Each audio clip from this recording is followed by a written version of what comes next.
Estás escuchando Conciencia Médica, un espacio que valora tu vida.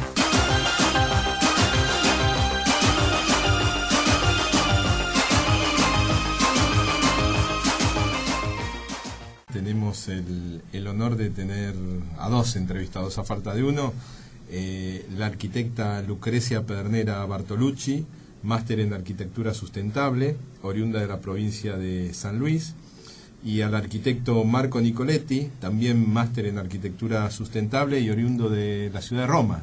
Sí. Así que internacional nuestro invitado. Muchas gracias por la invitación. Bienvenidos a nuestro programa Conciencia Médica.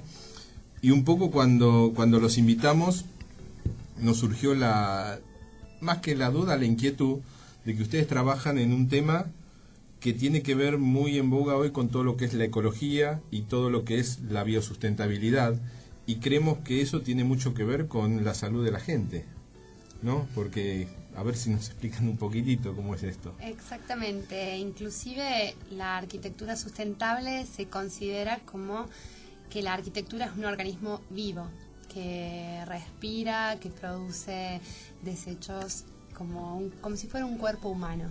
Entonces, lo que hay que tener en cuenta cuando se hace arquitectura sustentable es que este organismo, este edificio pueda respirar la mayor cantidad de aire puro y natural, que pueda recibir la mayor cantidad de luz solar natural, y que todos estos residuos orgánicos que produce la vivienda puedan ser reciclados de alguna manera, que no contaminen y produzcan un bienestar a todos aquellos que hacen uso de estos espacios. Entonces, la arquitectura sustentable está pensada para generar bienestar a aquellos que habitan en ella. Ya sabemos que cuando uno vive en un lugar donde tiene que tener prendido la calefacción todo el día o un aire acondicionado, empieza a sentirse mal, comienza a sentir un disconfort en el cuerpo, o no sé, por ejemplo, dolor de garganta, o está siempre con un saco porque sí, esos cambios de temperatura que tiene. Y muchas veces decimos, me enfermé a causa del aire acondicionado. Esas son malas condiciones de diseño de un edificio que no está preparado para aprovechar al máximo todos los recursos naturales que tenemos en el medio ambiente. Entonces, siempre la arquitectura sustentable es el aprovechamiento de estos recursos naturales que mejoran los modos de vida de las personas. Siempre están pensados para eso. ¿Y esto hace mucho que se toma en cuenta? En realidad es algo que viene de miles de años y que ahora ha vuelto a ser casi una moda, pero si pensamos en la arquitectura, por ejemplo, hablando de Latinoamérica, en la arquitectura aborigen está pensada como una arquitectura sustentable. Ellos realizaban sus viviendas para aprovechar todos los beneficios que le da la naturaleza y para tener el mayor confort posible. En este momento, a partir del siglo XX, estamos a una vuelta a aprovechar estos recursos, pero también teniendo en cuenta las nuevas tecnologías que tenemos a mano, que no es volver a hacer las viviendas de barro como hacían en aquel momento, exacto, sino aprovechar las tecnologías, pero tener en cuenta, digamos, los mismos parámetros que tenían nuestras culturas originarias.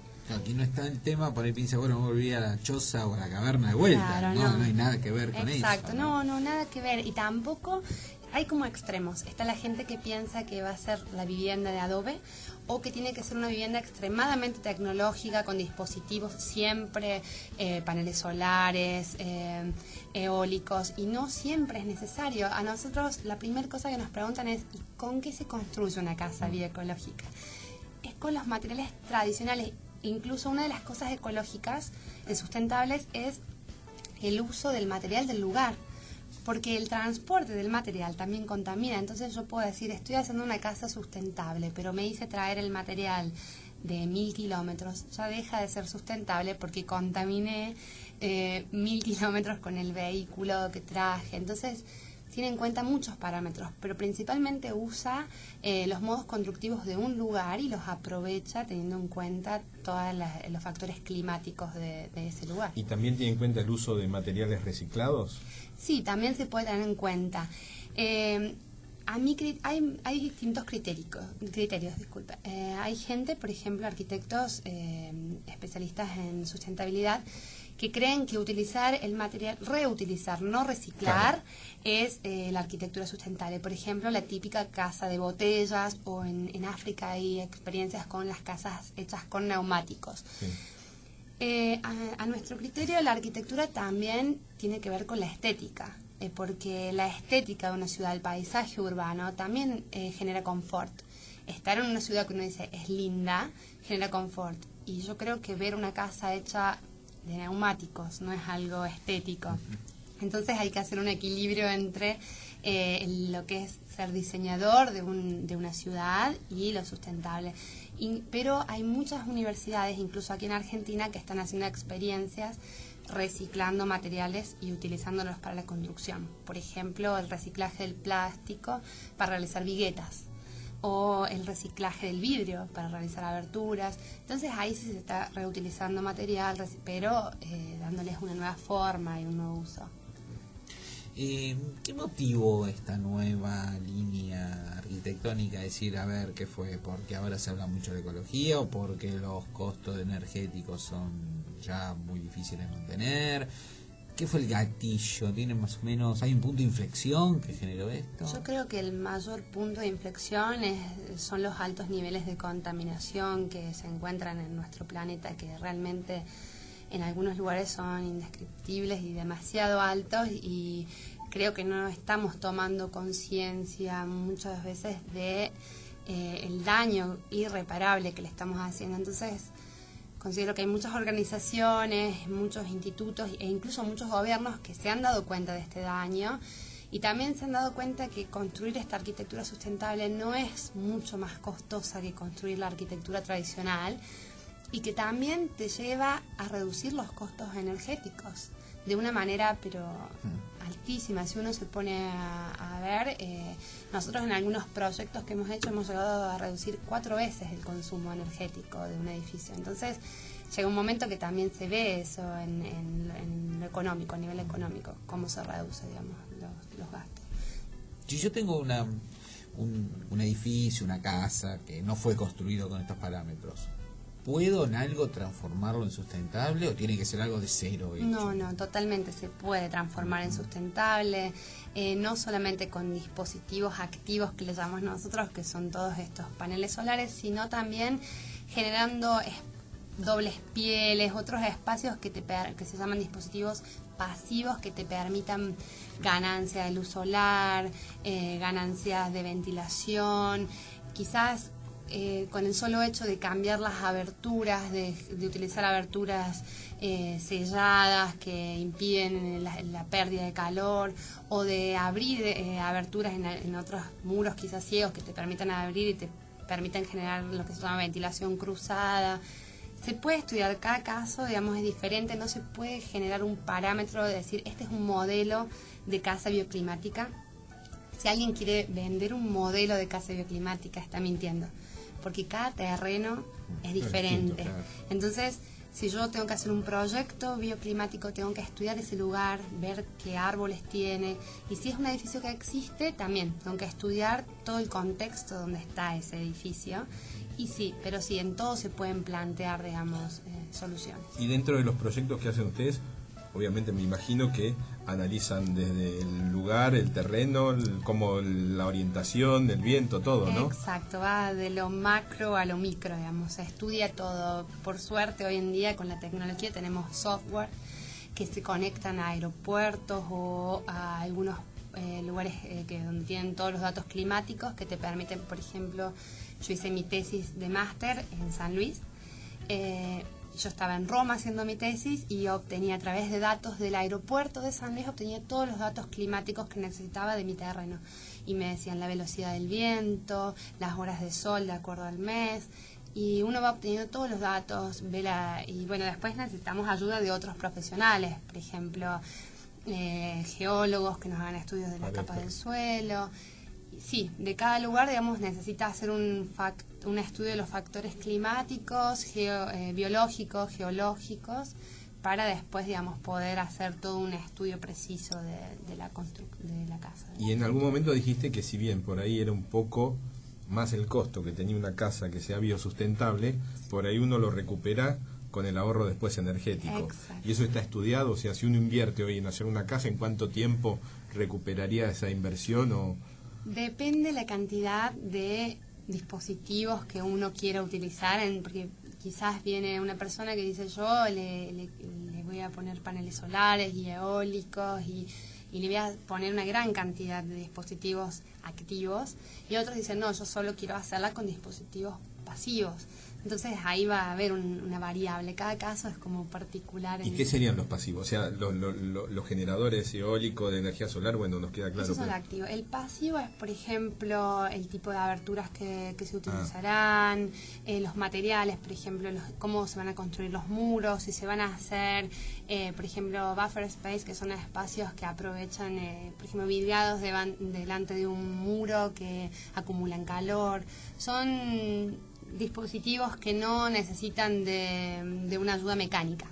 En eso te digo algo que me impactó mucho cuando charlábamos en aquel momento en San Luis, que nos contaban que hasta para plantar los árboles de acuerdo a las corrientes de aire y te refrigeraban, claro, te ayudaba en ese aspecto. Uno ¿no? hace un estudio de las corrientes que te van a favorecer en verano, de aquellas que tenés que protegerte en invierno, y de acuerdo a esto decide qué tipo de árboles plantar, cómo plantarlos, cómo ubicarlos a estos árboles. Es un estudio realmente de todo lo que va a afectar a una casa, digamos, o a un edificio en sí, digamos. Se estudia desde el verde, digamos, hasta todo lo que está en torno. Por ejemplo, uno hace un modelo, los arquitectos generalmente utilizamos los programas 3D, y si esta vivienda ya va a estar en medio a otras construcciones, tiene que construir estas construcciones para ver la cantidad de sombra que estas construcciones o de árboles le van a producir a la vivienda que uno va a construir, y así empezás a tener los parámetros, digamos, que van a afectar sobre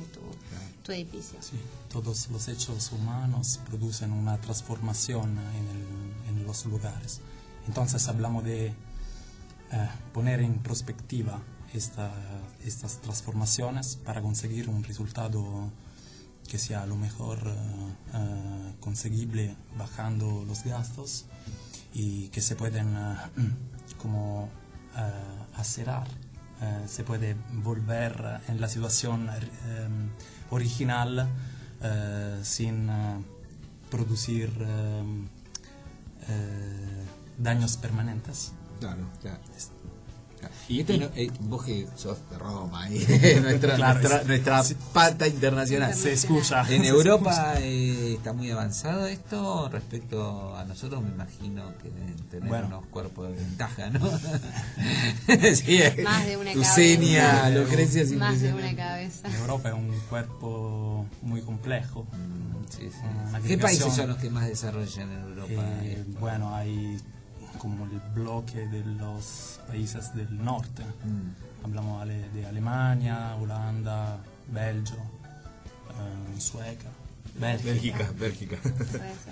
Y Los países escandinavos Sí, en general, ellos. sí, sobre todo los países que tienen pocos recursos naturales.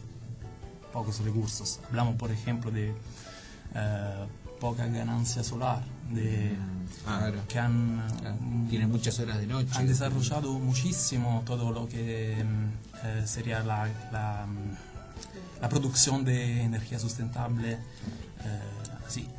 captando las radiaciones solares. Si no, el costo energético es Claro. curioso. Tendrían estos países si no pensaran un poco esto. Sí, yo tuve la suerte de hacer un congreso de arquitectura sustentable en Alemania, y ellos presentaban sus programas, y realmente ellos ya ahorran utilizan un 70% de energías producidas con recursos renovables. Pero como yo le digo a todo el mundo, no es porque los alemanes sean más inteligentes o más sabios que nosotros, es porque es una cuestión también económica.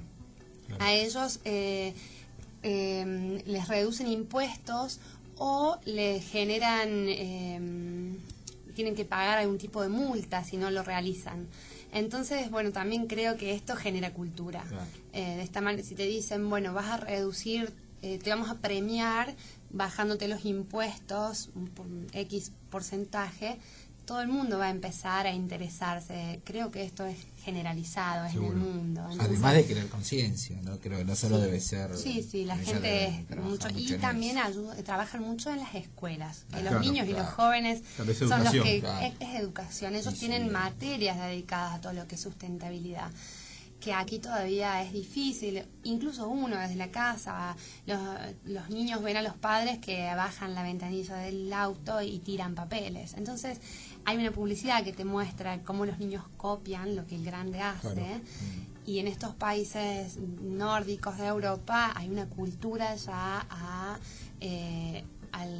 la diferenciación de los residuos, al ahorro, a no dejar, por ejemplo, parece una cosa ridícula, pero nosotros dejamos abierta la canilla del agua y nos vamos, volvemos a los 10 minutos y perdimos litros y litros de agua que son realmente...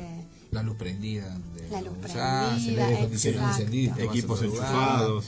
Sí. Eso es. Ahora, vos que decías del agua, dentro de la arquitectura sustentable también está visto la recuperación o el tratamiento de las aguas, ¿no? De la casa o del edificio. Exacto. Hay un sistema que es bastante simple, que se utiliza mucho. Yo he visto incluso muchos sistemas de la zona que somos nosotros, en las sierras de entre San Luis y Córdoba, las Comechingones. Es muy simple, se realiza a través de lo que se llama la fitomorfología, generando estanques con plantas que depuran las aguas. Se realiza un tipo de instalación especial donde las aguas consideradas aguas grises, que son las aguas del lavarropa, de la ducha, todas las que tienen jabones o detergentes, van directamente a una cámara desengrasante, y desde esta cámara van a un estanque donde hay plantas especiales que las depuran. Y también están las aguas negras, que son las aguas cloacales, que van primero a un biodigestor. En el biodigestor se hace un proceso anaeróbico donde se depura la materia. Luego van también a esta cámara desengrasante y llegan hasta este estanque. Este es el sistema menos costoso, y esta agua que se recupera se puede utilizar para riego, para lavado de autos. Después ya hay otros sistemas, incluso que con algunos dispositivos se puede purificar el agua y reutilizar incluso para consumo. Ya es un nivel más costoso. Pero digamos que ya incluso se ha creado la posibilidad de reutilizar el agua para consumo humano, para duchas, para todo, digamos. O sea que yo creo que el tema del agua nosotros acá en Argentina no lo tenemos. Acá no le llevamos en la punta nada. Porque nos sobra. Pensamos que nos sobra. Creo que el argentino se piensa que tenemos, y es cierto, tenemos muchos recursos naturales, pero yo creo que a la Europa le pasó lo mismo. Han tenido sus recursos, se le empezaron a agotar, no saben cuándo. Nos puede llegar a pasar lo mismo. O sea, va a llegar un momento que vamos a decir, sí, nosotros tenemos ríos puros, y nos vamos a dar vuelta y los ríos van a estar contaminados y no vamos a ver cuándo pasó que ya... No, pero en zonas como San Luis mismo, que sabemos que el agua es un recurso que está, pero que cuesta muchas veces que esté, porque depende muchas veces de las nieves de la montaña y de lo que pasa. Son zonas mucho más áridas. Claro. Pues han trabajado tanto en San Luis en el tema de los diques, ¿no? ¿Puede ser? No, yo he trabajado en la zona de las sierras de Córdoba con el tema del recupero de agua de forma privada, pero sí, digamos, San Luis tiene una política de San Luis Agua, digamos, de creación de diques, o sea, de creación de reservorios de agua muy fuerte, porque sabemos que somos una provincia árida y que nos cuesta. Tenemos un promedio de 500 milímetros de lluvia al año, es muy poco. No, por eso decía, por ahí no se entendió la pregunta. Precisamente como es una provincia que con ese recurso escaso trabajaron mucho. Exacto, San Luis en este momento, digamos, hay una política, incluso ahora han lanzado que van a crear varios diques más, y si se crean estos diques, vamos a ser la provincia con mayor cantidad de reservas de agua del país. Y es una cuestión de, bueno, es una provincia que ¿qué le falta? Agua. Entonces, ¿qué hacemos? Ahorremos agua y creemos estos reservorios de agua. Bien.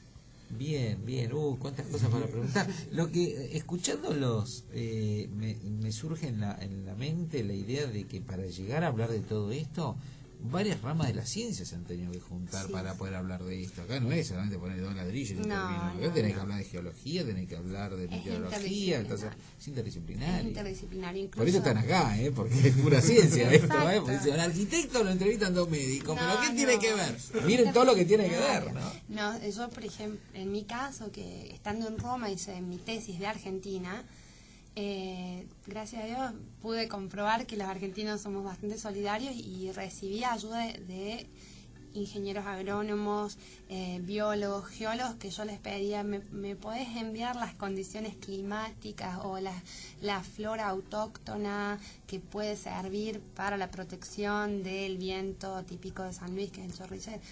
Y claro, necesité ayuda de muchos profesionales para poder llegar, digamos, a desarrollar mi tesis y poder decir, bueno, realmente si se construyese, funcionaría, porque no es un arquitecto que fue y metió sus datos en un software e hizo solo. Hubo mucha gente enviando información precisa, digamos, que te sirve. Entonces, Vos siempre hablaste de edificio y yo lo tomé como una casa, el sí, edificio.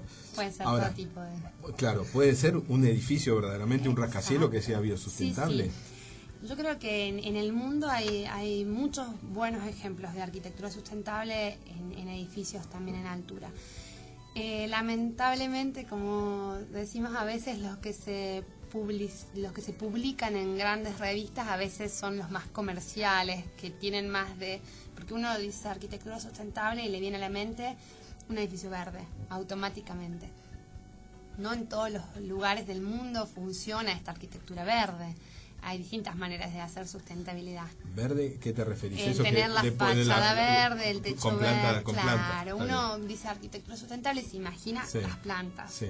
Hasta el concepto de las vertical farms, que serían Huertas Huertas verticales. verticales. de producción, estancias verticales, ¿no? Claro, que Exacto. pueden producir alimento para ese mismo Directamente consumo del en la edificio. ciudad, como es un concepto para acercar el lugar de producción de Vegetales. vegetales a los lugares de consumo. Pero bueno, por ejemplo, mis profesores de la universidad nos decían, bueno, ustedes podrían hacer estas vertical farms, estas huertas verticales. Y yo les decía, no es un caso que lo vea muy aplicable a la Argentina, que tenemos mucho Claro, que hay de territorio. agro. Para mí esto es para ciudades de países que realmente no tienen espacio para la agricultura. Entonces pueden desarrollar estas granjas verticales y autoabastecerse de alimentos. Creo que por eso cada caso depende de las necesidades del lugar. De cada situación. Exacto. La verdad que el tema Da para larguísimo, debe estar tres Y obviamente yo creo que cualquier persona que viva en una casa biosustentable va a estar mucho mejor que en otro ambiente. Exactamente, yo creo que bueno, todos hemos experimentado que estar en verano con ventilación natural, sin tener que prender el aire, decir, hay una brisa, como le decimos muchas veces, una brisa fresca y estoy bien, no tengo que prender el aire. Nos sentimos mucho más cómodos en nuestra casa que si estamos con el aire acondicionado. Lo mismo con la calefacción. Y hay miles de recursos para llegar a este tipo de Díselo a alguien que soluciones. tiene rinitis alérgica, como yo, que a mí las dos cosas me matan. Más los plátanos de la ciudad, ¿no? Una cosa interesante, ¿está divulgado esto acá en Argentina o están empujando para que se conozca? Están empujando para que se conozca. Creo que, bueno, obviamente todavía no hemos arribado al nivel, no hemos llegado al nivel que está divulgado en Europa, incluso bueno, en China hay mucho, ni en Brasil. En Brasil hay mucha más difusión, incluso ayuda el tema de que hacer ahora el mundial, les exigen que sea todo con biosustentabilidad o ecoarquitectura.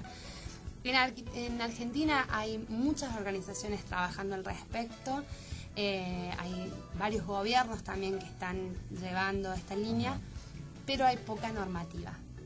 Entonces hay una falta de unas normativas que regulen y aparecen como en todas las profesiones los falsos gurúes y a nosotros nos pasa eso, que conocemos mucha gente que nos dice, sí, no, pero yo estuve con un arquitecto que hace sustentabilidad y cuesta carísimo, o es una locura y en realidad no es así. Y bueno, creo que el camino en Argentina está empezando a marchar, digamos, vamos a llegar es una necesidad y una obligación, y la gente de a poco se interesa, el privado, digamos, se interesa cada vez más. Se siente que cuando uno le habla del tema, les interesa, no es que no te escuchan. Sí, porque como que la arquitectura bioclimática sustentable para mí habla un idioma no hecho de palabras cultas, hecho de palabras que se escuchan como familiares. Hablamos de condiciones de confort que se sienten sobre la piel de cada uno. Entonces, como que la experiencia, probar a vivir, probar a trabajar, a ir a comprar, no sé, algo en un lugar proyectado, en un edificio proyectado para gastar lo menos posible y conseguir niveles de confort, de calidad de vida altos. Es como saber elegir el mejor vestido a según de las condiciones climáticas, por ejemplo. Bien. Bueno, la verdad que es muy interesante. Me gusta hablar de esto, ¿no?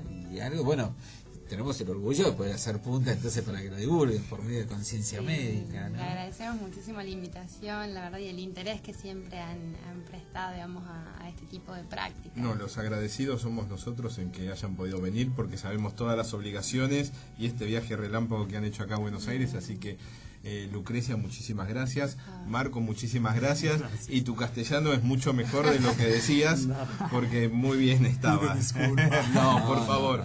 Ha sido un honor tenerlos acá como muy invitados. cortito que le comentamos es que, bueno, en abril se va a llevar a cabo en San Luis el primer congreso de ambiente y tecnología, que va a durar 3 días, va a ser internacional. Bueno, vamos a contar con la participación de los doctores, y va a ser gratis al público.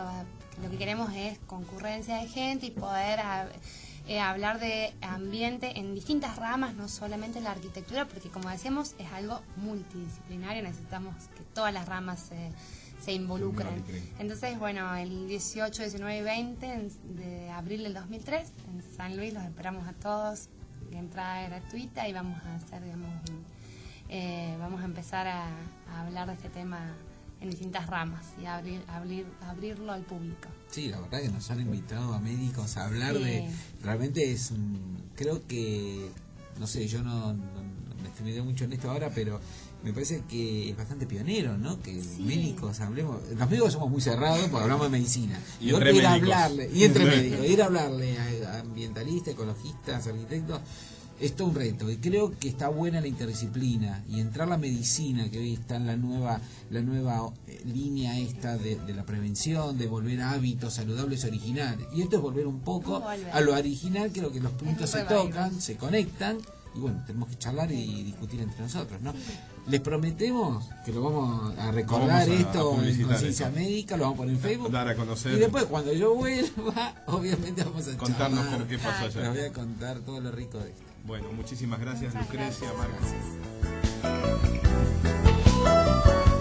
Bueno, llegamos al final de otro programa de Conciencia Médica. Miguel, si los oyentes se quieren contactar con Lucrecia Pedernera, ¿tenés alguna forma? Sí, el mail es arclucreciapb, es decir, arc con Q de arquitecto, arclucreciapb @gmail.com.